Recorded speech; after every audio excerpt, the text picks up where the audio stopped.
Hello दोस्तों। आज की वीडियो में मैं आपको बताऊंगा कि आप किस तरह सेंटोस 7 के ऑपरेटिंग सिस्टम के अंदर या 6.5 ऑपरेटिंग सिस्टम के अंदर आप सिंबॉलिक लिंक क्रिएट कर सकते हैं।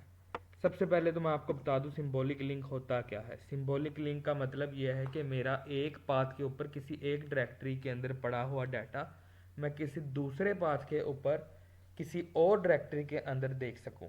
यानी दो डायरेक्टरीज के अंदर एक लिंक बनता है, उसको कहते हैं सिंबॉलिक लिंक। तो उसको देखते हैं ये होता क्या है, किस तरह बनता है और हम इसका इस्तेमाल किस तरह कर सकते हैं। सबसे पहले तो मैं यहाँ पर अपनी रूट ड्राइव के अंदर एक डायरेक्टरी बनाता हूँ, उसको बनाता हूँ ABC। MKDIR कमांड की मदद से, ये मैं आपको पहले भी बता चुका हूँ कि किस तरह आप एक डायरेक्टरी बना सकते हैं। मैंने एक ABC का नाम से एक डायरेक्टरी बनाई। अब इसको देखते हैं यहाँ पर ABC रूट में पड़ी भी है या नहीं है। तो उसके लिए हमें लिस्ट करना पड़ेगा। लिस्ट के लिए LS की कमांड है। जैसे ही मैं LS की कमांड एंटर करूँगा, मेरे पास आप देखें ब्लू कलर में ABC की एक डायरेक्टरी शो हो गई है। अब मैं जाता हूँ इसी डायरेक्टरी के अंदर और यहाँ पर जाकर मैं एक फ़ाइल क्रिएट करता हूँ। मैं यहाँ पर फाइल क्रिएट करने के कितने तरीके हैं वो सारे मैंने आपको बताए हैं। यहाँ पर मैं यूज़र्स की रिकमेंडेशन पर VI एडिटर का यूज़ कर रहा हूँ। यहाँ पर मैं VI की मदद से 123.txt ये एक फ़ाइल क्रिएट करता हूँ। जैसे ही मैं एंटर करूँगा एक फ़ाइल ओपन हो जाएगी। अब इसके अंदर मैं लिखूँगा अपना नाम। नाम लिखने के लिए मैंने आपको बताया हुआ पहले ही कि आप जौन सा है आई को इस्तेमाल करेंगे ताकि इंसर्ट हो सके आप इस फाइल में। उसके बाद आपने जो भी लिखना है वो लिखें। उस लिखने के बाद आप सेव करेंगे और इस फाइल को सेव करेंगे :WQ की मदद से। W का मतलब है राइट, Q का मतलब क्विट, यानी सेव करके फाइल को बंद कर दें। अब यहाँ पर मैं देखना चाहता हूँ ABC के अंदर मेरी फाइल क्रिएट हुई है या नहीं, तो उसके लिए दोबारा हम लिस्ट करेंगे। लिस्ट के लिए LS की कमांड है। जैसे ही मैंने LS किया, मेरे पास 123.txt के नाम से फाइल क्रिएट होगी। अब मैं दोबारा रूट डायरेक्टरी में जाता हूँ। रूट डायरेक्टरी में जाने के लिए आपको CD और स्पेस देनी है। जैसे ही आप ये करेंगे आप दोबारा रूट डायरेक्टरी में चले जाएंगे। अब मैं चाहता हूँ कि मेरी ये जो ABC के नाम से मैंने ये जो डायरेक्टरी बनाई है, मैं किसी दूसरी एक डायरेक्टरी के अंदर इसको लिंक कराऊं, सिंबॉलिक लिंक बनाऊं इनका।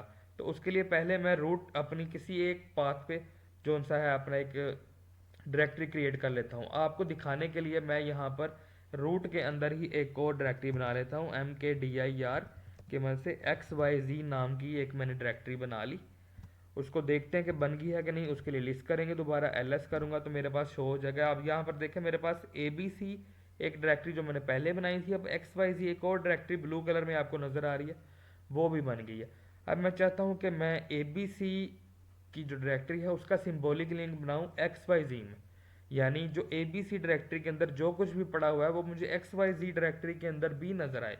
तो उसके लिए एक सिंपल सी कमांड है LN की और उसके साथ आप स्विच यूज़ करेंगे -S का। अब इस कमांड को यूज़ कैसे करना है, सबसे पहले तो आप उस डायरेक्टरी का पाथ यहाँ पर देंगे जिसका आपने सिंबॉलिक लिंक बनाना है, जिसको आपने सिंबॉलिक लिंक बनाना है। यानी मैं ABC का बनाना चाह रहा हूँ और उसके बाद आपने उस डायरेक्टरी का पाथ देना है जिसमें आप जो पहले वाली डायरेक्टरी है उसका डाटा देखना चाहें या उनकी उसकी इंफॉर्मेशन देखना चाहें। तो इस केस में मेरे पास है XYZ। यहाँ पर इन दोनों की जगह आपका जो भी होगा पाथ या डायरेक्टरी का नाम आपने वो लिखना है और उसके बाद कर देना है एंटर।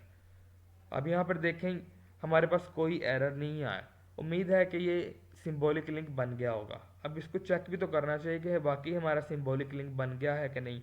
मेरी बात के मुताबिक ABC के अंदर जो डाटा है वो मुझे XYZ डायरेक्टरी के अंदर नज़र आना चाहिए अगर सिंबॉलिक लिंक बन गया है तो उसके लिए करते क्या है, पहले तो मैं XYZ डायरेक्टरी के अंदर जाता हूँ। जैसे ही मैं वहाँ गया वहाँ पर मैं देखता हूँ ABC के अंदर मेरे पास फाइल थी umar.txt के नाम से। अब मैं यहाँ पर देखता हूँ LS करके कि मेरे पास वाकई यहाँ पर लिंक बनने के बाद umar.txt के नाम की कोई फाइल आई है कि नहीं है, सॉरी 123.txt के नाम से कोई फाइल आई है कि नहीं आई। तो यहाँ पर आप देखें मैंने ABC में 123.txt के नाम से एक फ़ाइल बनाई थी। जैसे ही मैंने सिंबॉलिक लिंक बनाया मेरा XYZ में वही फाइल शो हो गई है। यह मैं आपको बताता चलूँ ये फाइल सिर्फ शो हुई है, ये आपने XYZ के अंदर क्रिएट नहीं की। यानी एबीसी के अंदर अगर आप ये फाइल डिलीट कर देंगे एबीसी डायरेक्टरी के अंदर से, तो एक्स वाई जी में से भी ये डिलीट हो जाएगी। अगर आप एबीसी डायरेक्टरी के अंदर इस फाइल में जाके चेंजिंग करेंगे तो एक्स वाई जी फाइल में भी चेंजिंग हो जाएगी। अब मैं देखता हूँ कि मैंने 123.txt में अपना नाम लिखा था, एक्स वाई जी डायरेक्टरी के अंदर सिंबॉलिक लिंक बनने के बाद जब ये फाइल आई है कि उसमें मेरा नाम आया है या नहीं आया, तो उसके लिए मैं दोबारा से वी आई एडिटर का यूज़ करूँगा और मैं इस फाइल का पाथ दूंगा। जैसे ही मैं इस फाइल में एंटर करता हूँ, आपके सामने है कि मेरा नाम यहाँ पर लिखा आया हुआ। इसका मतलब ये है कि मेरा सिंबॉलिक लिंक बन चुका है और वो काम भी कर रहा है। ये फाइल आपके सामने मैंने एबीसी डायरेक्टरी के अंदर बनाई थी, लेकिन ये एक्स वाई जी डायरेक्टरी के अंदर शो हो रही है। ये एक इम्पोर्टेंट कमांड है, बहुत सारे सर्वर्स में आप इस कमांड्स को यूज़ कर सकते हैं, जहां पर आप चाहते हैं कि मैं अपनी एक्चुअल पाथ शो ही नहीं करना चाहता, आप सिक्योरिटी के पर्पज से भी इसको इस्तेमाल कर सकते हैं। यानी आप लोगों को एक डॉज कराते हैं कि आप दिखाते कुछ है और होता कुछ है। आप किसी और पाथ पे अपना सारा डाटा रख देते हैं और वो आगे वाला बंदा समझता रहता है कि आपने किसी इस पाथ में रखा हुआ, और वो देखता है और यूज डिलीट करना भी चाहे तो वो डिलीट नहीं होता, क्योंकि वो यहाँ से डिलीट कर नहीं सकता। मेन उसका पाथ, उसका क्रिएटर कोई दूसरा होता है। ये एक सिंबॉलिक लिंक का आपको फ़ायदा है। उम्मीद है आपको आज की मेरी ये वीडियो पसंद आई होगी। अगर आप इसी तरह की मज़ीद वीडियोस देखना चाहते हैं और मेरी वीडियो से कुछ सीखना भी चाहते हैं, तो प्लीज़ बेल के आइकन को दबा दें ताकि मेरी आने वाली वीडियो सबसे पहले आपको मिले।